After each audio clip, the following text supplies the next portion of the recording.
누가복음 11장 2절을 보시겠습니다. 누가복음 11장 2절 말씀 보시겠습니다.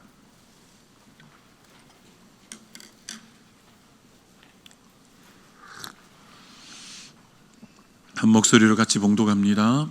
예수께서 이르시되 너희는 기도할 때 이렇게 하라. 아버지여, 이름이 거룩히 여김을 받으시오며 나라가 임하시오며. 아멘. 우리를 인도하시는 아버지라는 제목입니다. 날씨가 많이 추운데 이제 은혜의 동산이 오는 주일에 있습니다. 한 번 더 여러분 구역에 또 전도회에 또 새가족 중에 또 이웃 중에 건면하실 분들이 있는지 한 번 더 마음 써주시면 참 좋겠고요. 2부 3부 나오시는 분들, 주일날 3부 나오시는 분은 가능한 한 대중교통을 이용해 주시면 감사하겠습니다. 기도할 때 맨 첫 번째가 기도는 누구에게 하느냐, 기도의 대상이 중요하다고 했습니다. 예수님은 우리에게 기도의 대상은 바로 하늘에 계신 아버지다. 아버지가 우리의 기도의 대상이다. 아버지가 기도의 대상이라고 한 이유는 바로 절대적인 의존을 해야 된다는 의미, 또 두 번째는 그분과의 친밀함이, 기도할 때마다 친밀함이 더해져야 된다라는 부분입니다. 그리고 하나님이 우리 아버지라는 것은, 아버지는 자녀의 모든 필요를 채우시고 또 공급하시는 하나님이시다. 또 두 번째는 아버지는 자녀를 돌보시고 또 보호하시고 지키시는 분이시다. 이제 오늘은 아버지가 자녀에게 하는 것은 자녀의 갈 길을 인도하시는 분이시다. 인도하시는 분. 그래서 우리를 인도하시는 오늘 아버지다, 이런 제목으로 증거하고자 합니다. 사실 우리의 기도의 그 제목 중에 많은 부분이 하나님 어떻게 해야 됩니까? 인도를 받고자 하는 부분이 굉장히 많습니다. 그래서 기도의 많은 제목 가운데 선택과 결단과 판단과 그런 가운데 주님 어떻게 해야죠 하는 이 인도함을 받는 부분이 굉장히 많고, 다윗의 주특기가 여호와께 묻자와 가로되라고 하면서 언제나 하나님께 물었습니다. 그래서 기도는 하나님에게 묻고 이 인도함을 받는 이 부분이죠. 로마서 8장 14절에 무릇 하나님의 영으로 인도함을 받는 그가 곧 하나님의 아들이라. 하나님의 아들은 아버지에게 당연히 인도함을 잘 받아야 그가 하나님의 아들이다. 그래서 인도함 받는 것은 자녀로서 지극히 당연한 일이다, 이렇게 말할 수 있는 거죠. 여러분, 인도함 잘못 받으면 인생이 완전히 나락으로 떨어지고 인생에 큰 어려움이 있기 때문에 우리는 인도함을 잘 받는 게 너무너무 중요하다는 거죠. 인류의 첫 조상 이 아담도, 아담은 먼저 그 아내 하와가 사단의 인도함을 받았어요. 이게 사단이 얼마나 영악하냐면, 하나님이 아담에게 선악과를 먹으면 정령 죽으리라, 그 말씀은 아담에게 했어요. 아담에게. 하나님이 창세기 2장에 아담에게 선악과 먹지 말라는 말씀을 하시고, 그 다음 단락에 무슨 말씀이 나오냐면은 아담을 깊이 잠들게 해서 하와를 만들었다는 내용은 그 말씀 뒤에 나와요. 그 말씀 뒤에 이게 하와는 선악과 먹지 말라는 말씀을 하나님에게 안 듣고 아담에게 들은 거예요. 그러니까 말씀의 이 경고함이 아담보다는 약한 것이 하와죠. 근데 창세기 3장에는 뱀이 여자에게 가로되 여자 혼자 있을 때 이 말씀이 약한 사람에게 와서 선악과를 따먹으라고 계속 이렇게 유혹하는 것은 사단이 너무 영악하죠. 말씀을 직접 받은 아담에게 하지 않고 말씀이 약한 전애들은 하와에게 이렇게 미혹을 한 거예요. 그래서 하와가 선악과를 따먹고 그 남편에게 주니 그 남편도 먹었더라. 그러니까 이 하와가 먼저 잘못 인도함을 받았고, 두 번째 이 아담은 하와의 인도함을 받은 거예요. 그러니까 하와는 사단에게 인도함을 받고, 아담은 잘못 인도함을 받은 하와에게 이제 인도함을 받아서 이제 그들 다 무너지게 되어지는 거죠. 아브라함도 사라에게 인도함을 받아가지고 이제 몸종 하갈을 통해서 이스마엘을 낳아버린 겁니다. 그래서 참 여러분이 조심해야 될 게, 이 가까이 있는 사람, 아내, 이 참 아담도 아내로부터 잘못 인도함을 받았고, 아브라함도 그 아내 사라로부터 잘못 인도함을 받은 것처럼, 우리가 인도함 받아야 될 분은 하나님 말씀, 이 하나님 아버지와 이 성령, 이 말씀의 인도를 받아야지. 여러분이 가까운 사람, 특별히 아내, 참 지혜가 필요해요. 안 그러면 나를 위해 주는 분들이잖아요, 그 옆에 있는 분이. 근데 실제로는 잘못 인도하고 정에 이끌려서 인도하고 이럴 경우들이 많으니까, 바른 분별이 안 되면 아무리 가까워 있는 사람이라도 실제로는 인생을 망가지게 하고 무너뜨리게 되는 수가 있는 거죠. 그래서 아담도 그 아내로 인해서 망가져 버린 거고, 아브라함도 13년 하나님이 침묵한 것도 그 아내의 잘못 인도함 가운데 있는 거죠. 근데 욥은 자기 아내가 그런 하나님 저주하고 막 그렇게 말할 때 이제 딱 뿌리치는 거예요. 그래서 욥은 믿음을 잘 지키고 결국은 갑절에 이 복을 덧입게 되는데, 참 인도함 이런 부분 우리가 굉장히 지혜가 필요하죠. 여러분, 여호수아는 하나님이 가나안 7족속을 다 진멸해라 이렇게 말씀했어요. 그런데 기본 족속은 하나님이 진멸하라는 족속 안에 포함되어 있어요. 근데 기본 족속이 안 죽으려고 깨를 낸 거죠.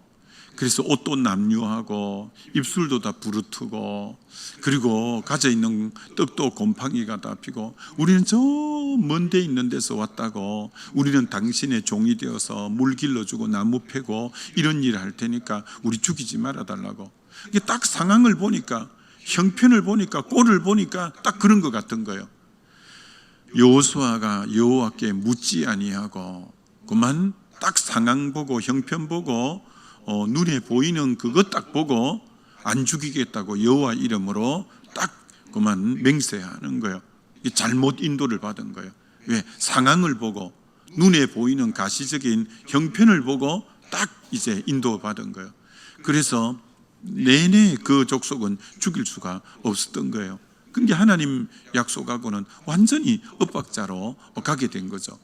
하나님이 오늘 이런 말씀 여러분에게 주시는 것은, 오늘 하루 여러분이 하루 일과 지내갈 때 그 형편을 딱 보고 상황을 보고 그렇게 여러분이 선뜻 결정하거나 판단하면 안 돼요.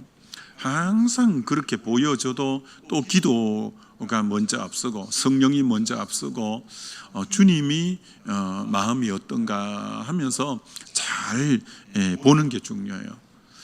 그리고 특별히 선택하고 판단하고 인도받을 때 정말 조심해야 될 것은, 두려움이 있을 때는 결정을 하지 마라. 두려움이 있을 때는 판단을 하지 말고 선택을 하면 안 되는 거예요. 사무엘상 21장에 다윗이 사울이 두려워, 그동안엔 담대하고 안 두려워했는데 우리 마음이라는 게 업다운이 되는 거다 보니까 어떨 때는 마음이 약해질 때가 있잖아요. 그때 조심해야 돼요. 마음이 약해지면서 갑자기 내가 이러다가 사울 왕의 손에 죽겠다, 제명대로 못 살겠다, 이런 마음이 엄습이 확 되는데 너무 두려움이 엄습하는 거예요. 그래서 두려움 가운데 사울의 손이 못 미치는 대로 가야 되겠다 하고 인접국가 가드의 아기스 왕 밑으로 꼬만 두려움이 자기를 잘못 인도하게 된 거예요. 근데 아기스 왕 밑에 갔는데 그 아기스 왕의 부하들이 이 사람이 골리앗 가드의 장군이 이 골리앗인데 블레셋 사람인데 저 사람이 골리앗을 죽인 사람이다 해가지고 완전히 도간에 든 지가 된 거예요. 정말 이 다윗이 너무나 힘든 거예요. 그래서 두려워서 인접 국가로 갔는데 그 상황에 성경은 뭐라고 말하냐, 심히 두려워하여 미친 채에서 이제 겨우 나오긴 했는데, 이게 두려워서 잘못된 인도를 받아서 갔더니 심히 두려운 일이 생겼어요. 여러분이 두려움 때문에 결정하면 절대 안 됩니다. 두려움 때문에 결정하면. 디모데 후서 1장 7절, 하나님이 우리에게 주시는 마음은 두려워하는 마음이 아니요 라고 했어요. 하나님은 영의 생각이고 생명과 평강이라 항상 평강으로 인도하시지, 두려움이 엄습될 때는 절대 인도받으면 안 돼요. 그때는 선택을 보류해야 돼요.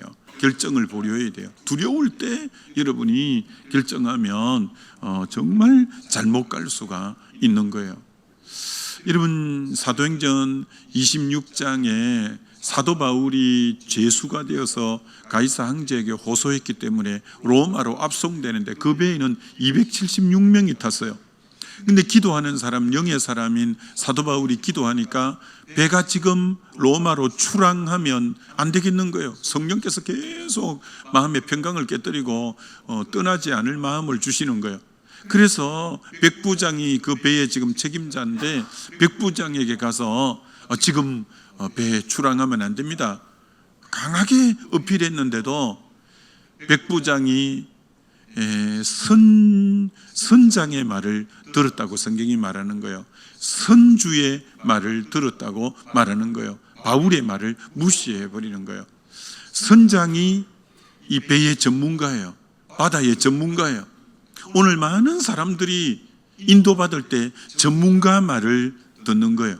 물론 보통 때는 우리가 전문가 말을 귀담아 들어야죠. 그러나 여러분이 하나님의 인도함은 꼭 그렇지는 않습니다. 전문가 말을 참고는 하지만 이 배의 전문가, 바다의 전문가인 선장의 말을 듣고 가다가 유라굴라 강풍을 만나고 선주의 말을 들었어요. 배 주인 선주, 그게 재력가예요.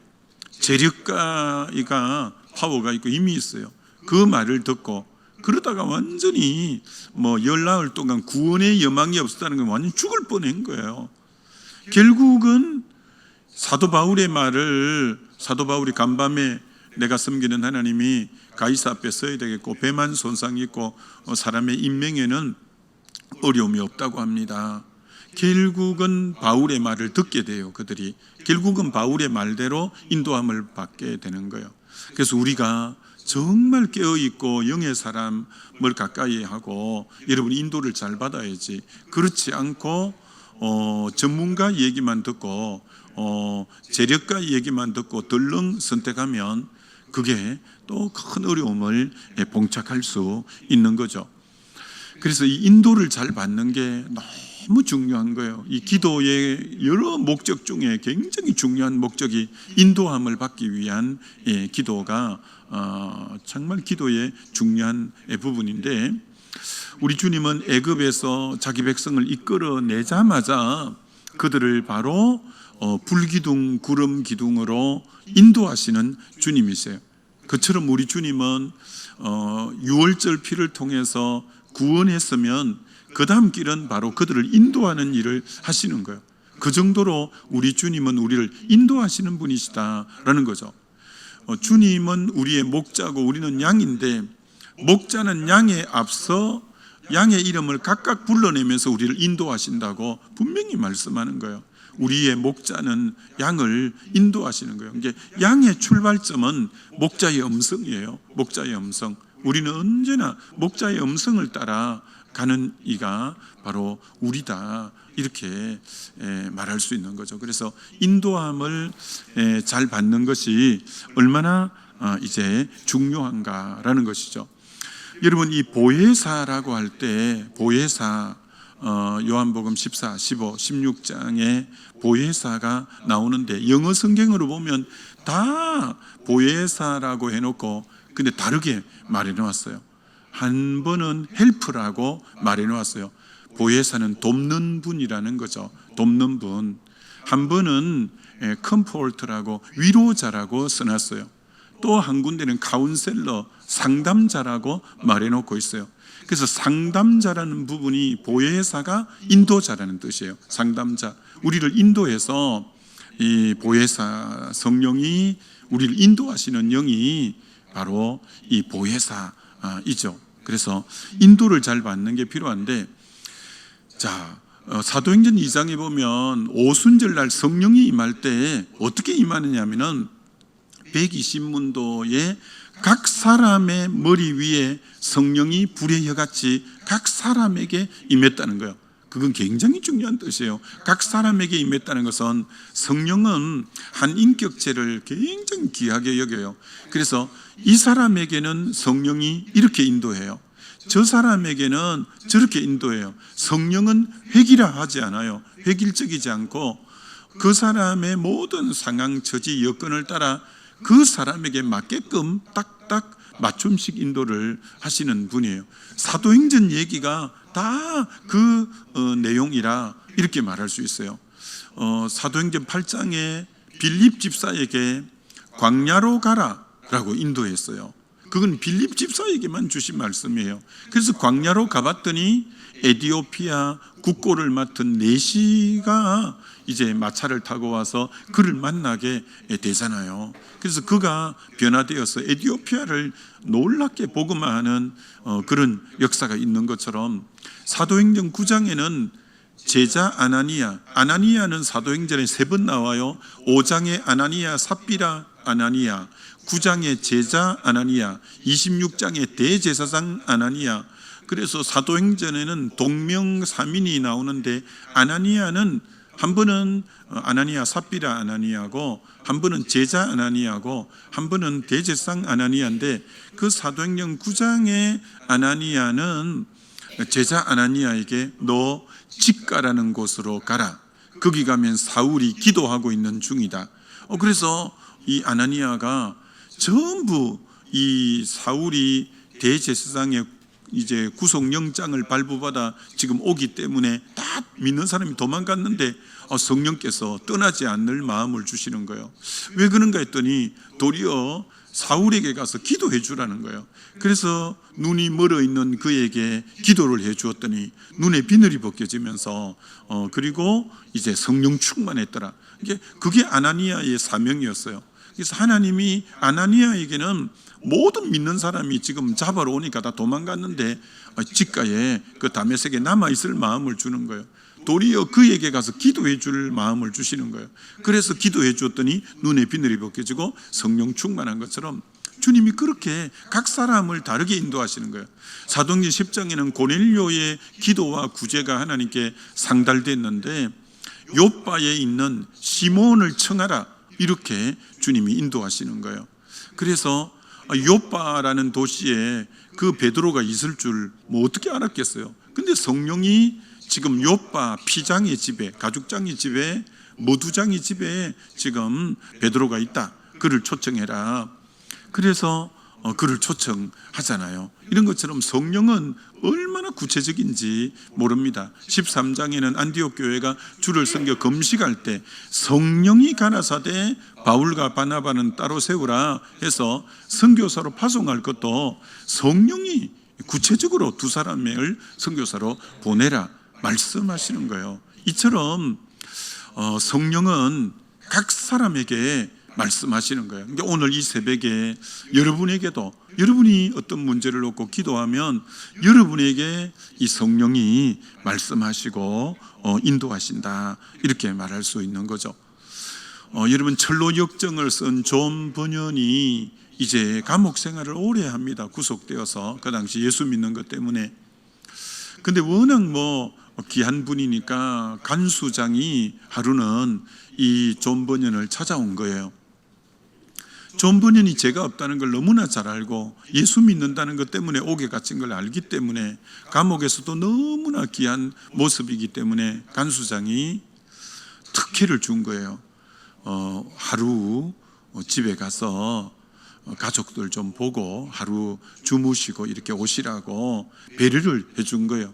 이게 너무 고맙잖아요. 감옥에 그런 배려를 받기가 참 쉽지 않잖아요. 그래서 너무 고맙다 하고 감옥 문을 나서서 집으로 가기 시작했어요. 그런데 갑자기 성령께서 이 존 버년의 마음에 두려움과 불안한 마음이 확 엄습해 오는 거예요. 깨어있는 사람이니까 가족을 만나러 가면 안 되겠다, 다시 감옥으로 가야 되겠다 하고 감옥으로 다시 돌아온 거예요. 가족 만나러 가다가 마음이 불안해서. 그래서 와서 도착하자 좀 있으니까 왕의 친위대가 이 죄수들을 검열하기 위해서 막 들어닥친 거예요. 만약에 그때 존 버년이 없었다면 죽는 거예요. 근데 성령이 딱 그걸 알고 마음의 불안함을 너무너무 불안함을 준 거예요. 그래서 가다가 말고, 얼마나 가족을 못 만났으니까 가족 만나고 싶겠어요. 그러나 딱 이제 성령의 이끌림 속에 다시 들어갔는데, 그러니까 모든 문제가 없이 해결이 된 거. 안 그러면 자기도 죽고 간수장도 그런 어려움을 당하고 할 건데, 참 성령은 이처럼 우리에게 인도하시는 거예요. 그래서 이 주의 인도를 받는다는 건 너무나 중요한데, 자, 그럼 인도를 잘 받는 방법 중에 하나가 뭐냐면 잠언 3장 5절로 6절에 너는 마음을 다하여 여호와를 의뢰하라. 이게 1번이에요. 여호와를 마음을 반마음만 하지 말고 마음을 전적으로 여호와를 의뢰하라. 두 번째도 중요해요. 너는 내 명철을 의지하지 말라. 하나님을 다 의뢰하되 반면에 내가 안 해야 될 게 뭐냐? 내 명철, 내 경험, 내 지식, 내 방법, 내 명철은 내려놓아야 돼. 그리고 범사에 여호와를 인정하라. 이 세 가지. 첫째는 마음을 다해서 하나님을 의지해라. 두 번째는 너 명철은 내려놓아라. 세 번째, 범사의 여호와를 인정해 드리라. 그리하면 내 길을 지도하시리라. 반드시 자기 명철을 내려놓아야 주님 인도하심이 있어요. 그래서 하나님이 아브라함이 언제 인도하냐면은 본토, 친척, 아비집을 딱 내려놓는, 자기 모든 걸 내려놓는 거예요. 내려놓을 때 주님이 딱 인도해서 갈 바를 알지 못하지만 말씀을 쫓아가서 바로 인도함을 받은 것처럼, 항상 바르게 인도함 받을 때는 자기 명철을 의지하는 자기 내려놓음이 있을 때 인도함이 선명하게 딱 보이는 거예요. 창세기 13장에 자하면 우하고 우하면 자한다고 할 때, 자기가 기득권이 있는 삼촌인데 자기가 먼저 땅을 선택해도 먼저 자기가 선택해야 되는데 자기를 내려놓는 거예요. 조카이지만 네가 먼저 선택해라. 그래서 그가 요단 동편에 물이 많고 여호와의 동산 같고 애굽 땅과 같은 그쪽을 딱 선택하는 거예요. 자기를 내려놓을 때, 그 다음 이 롯이 선택하고 난 뒤에 하나님이 바로 나타나시는 거예요. 여호와께서 아브라함에게 이랬을 때 동서남북을 바라보라. 이 보이는 모든 것을 내가 너에게 주겠다. 그러니까 자기가 좋다고 선택해 간 롯의 선택지는 소돔 고모라에 불과 유황이 내려 잿더미가 됐지만, 하나님이 우리에게 인도해서 주신 것은 누구도 범접하지 못하고 없어지지도 않는 거예요. 내가 나름대로 해보려고 하는 것은 되는 것처럼 보여도 다 사그라져요. 그러나 주님이 인도해 주시고 주님이 붙여주시고 주님이 허락해 준 것은 그 누구도 손대지 못하는 그런 부분이 되는 것처럼, 항상 그렇게 인도함은 자기를 내려놓을 때 인도함이 있는 거예요. 이게 이 야곱이 그렇게 20년 동안 내 아내 13자녀 그렇게 많은 우양을 막 악착같이 검어 잡잖아요. 그때는 주의 인도하심이 없어요. 근데 에서가 죽이려고 나오니까 모든 걸 야복강 너머로 보내고 나만 홀로 남았더니 라고 완전히 내려놓은 거예요. 그동안 그거 위해서 20년을 뭐 외삼촌이 10번 품삯을 어겨도 정말 그 견디면서 악착같이 모은 건데 다 내려놓는 거예요. 다 내려놓는 거예요. 그때 하나님이 나타나시는 거예요. 그때 야곱이 이스라엘이 되는 거예요. 그러면서 그 자기를 죽이려 오는 에서와 화해가 극적으로 이루어지고 놀라운 길들이 열려지는 거예요. 주의 인도하심은 항상 그 전제 조건이 나를 깨뜨리고 나를 먼저 내려놓는 이 부분이 선행되는, 그러니까 모세의 부모가 모세를 석 달 뒤에는 내려놓기로 결정하고 나일강에 갈대상자에 넣기로 결정 딱 하는 순간 하나님이 그때부터는 책임지고 인도하는 거예요. 그런 것처럼 인도함을 받는 전제 조건이 뭐냐? 나를 내려놓는 게 굉장히 필요해요. 주님을 전적으로 의지한다는 것은 나를 전적으로 내려놓는, 그때 하나님은 인도하시기가 굉장히 쉬운 거죠. 여러분 이 야곱이 베냐민을 놓을 수가 없다가 양식이 뭐 떨어지고 뭐 굶어 죽을 판국이니 결국은 결단합니다. 내가 베냐민을 잃으면 잃으리다라고 딱 이제 내려놓기로, 정말 힘든 거였지만 내려놓았어요. 그랬더니 하나님이 그를 인도하는데 죽었다고 생각했던 요셉이 총리가 되어서 그 아들을 만나게 되고 고센 땅을 예비해 놓고 엄청난 것이 내려놓으니까 뭐 베냐민도 얻었을 뿐 아니라 요셉까지도 얻게 되고 고센 땅까지도 얻게 되고, 그런 게 참 그 결단하기까지가 굉장히 올망졸망하죠. 그러나 딱 내려놓을 때 그때부터 하나님이 예비하신 길들이 열려지는 이런 부분이에요. 여러분, 주님이 우리를 인도하실 때는 때로는 이해가 안 되는 길로 인도하실 때가 있어요. 아니, 출애굽에서 이제 나왔다면 순탄한 대로로 인도하시면 좋을 건데, 출애굽에 나와서 불기둥 구름 기둥이 인도해서 간 곳이 막다른 골목인 홍해 앞이었어요. 홍해 앞으로 인도하시는 거예요. 이게 앞에는 홍해니까 이건 뭐 중과부족이 어떻게 할 길이 없는 상황으로 딱 맞닥뜨렸어요. 근데 그때 하나님이 바로의 마음을 여호와께서 강팍하게 하셨다고 해요. 바로가 스스로 강팍한 게 아니고 하나님이, 바로는 심판해야 될 필요가 있기 때문에 하나님이 바로의 마음을 격동시켰어요. 강팍하게 했어요. 그랬더니 이 바로가 600성의 병거를 이끌고 뒤쫓아온 거예요. 그러니까 앞에는 홍해가 있고 뒤에는 애굽의 600성의 병거가 있고 하나님이 완전히 뭐 사지로 몰아넣은 것 같은 거예요. 근데 여러분, 시편 77편에 뭐라고 말씀하느냐 하면은 바다 속에 길이 있을 줄 몰랐다는 거예요. 하나님이 거기 죽는 줄 알았는데 하나님이 왜 이런 길로 인도하시나 이랬는데 아니에요.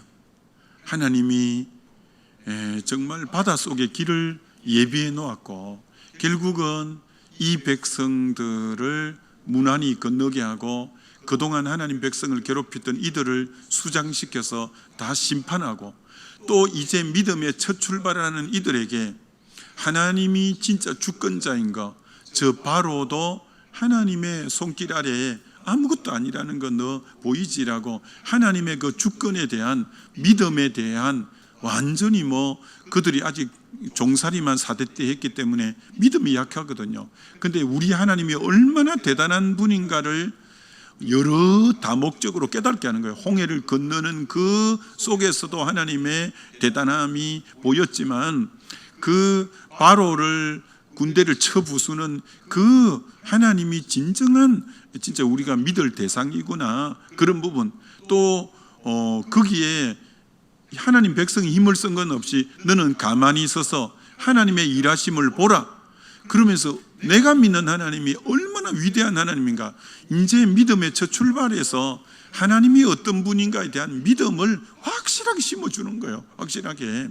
마치 아브라함이 가나안 땅에 갔을 때, 애굽에 내려갔을 때 자기 아내를 빼앗겼을 때 하나님이 바로를 막 야단을 쳐서 자기 아내를 내보내주고 또 금은 보화까지 그렇게 받게 하면서 진짜 주권자가 하나님이시구나 라는 아브라함에게 믿음을 심어준 것처럼, 모세와 이스라엘 백성에도 홍해 바다는 왜 이렇게 인도하시나, 왜 이렇게 막다른 골목으로 진퇴양난의 길로 인도하시나 싶었는데, 그게 자기 백성에게는 큰 믿음을 심어주는 계기가 되고, 또 대적들은 심판하는 계기가 되고, 하나님은 항상 하나님 무엇을 할 때 다목적의 뜻을 가지고 계세요. 하나님은 하나의 뜻만 있는 거 아니에요.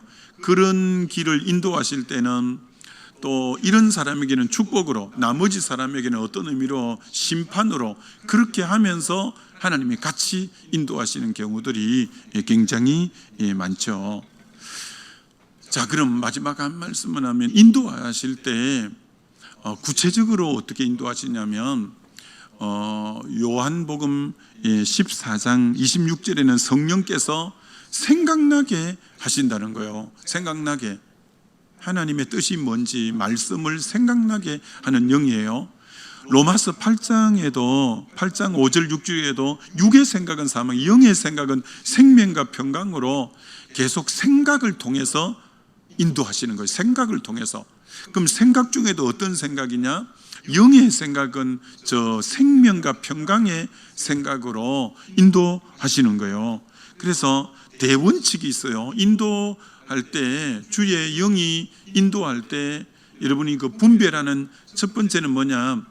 하나님의 말씀과 일치되게 인도하시는 거예요. 그래서 여러분이 하나님의 어떤 인도함이 있을 때 이게 하나님 말씀과 일치되는가를 먼저 봐야 돼요. 하나님의 인도는, 성령은 성경을 수레 삼아 임하기 때문에 절대 말씀과 이제 어긋나게는 인도하지 않았어요.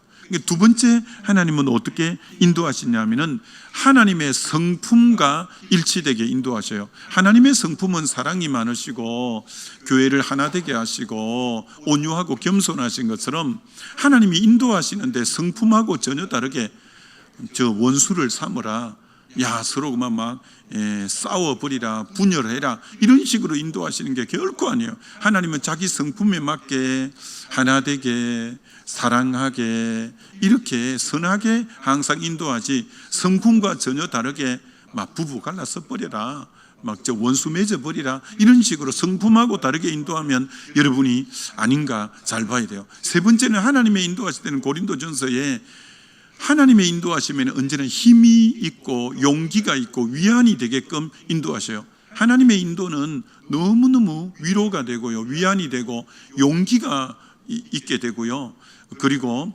정말 나를 이제 힘과 용기와 위안을 주면서 인도하셔요. 네 번째가 굉장히 중요한데, 하나님의 인도하시면은 평강이 있는 거예요. 하나님의 인도하시면은 항상 평강이 너희 마음을 주장하게 하는 평강이 있는 거예요. 그래서 네 가지를 항상 점검해 봐야 돼요. 말씀과 일치되는가, 하나님의 성품과 일치되는가, 힘과 용기와 위안이 되는가, 평강으로 인도하는가를 통해서 이게 아버지의 인도하심인가를 잘 분별해서 나가면 승리의 길이 주어지죠. 오늘도 승리하게 되시기를 주의 이름으로 축원합니다. 자, 우리 말씀 생각하면서 늘 하나님 인도함 잘 받게 해달라고 주의 한번 부르고 기도합니다.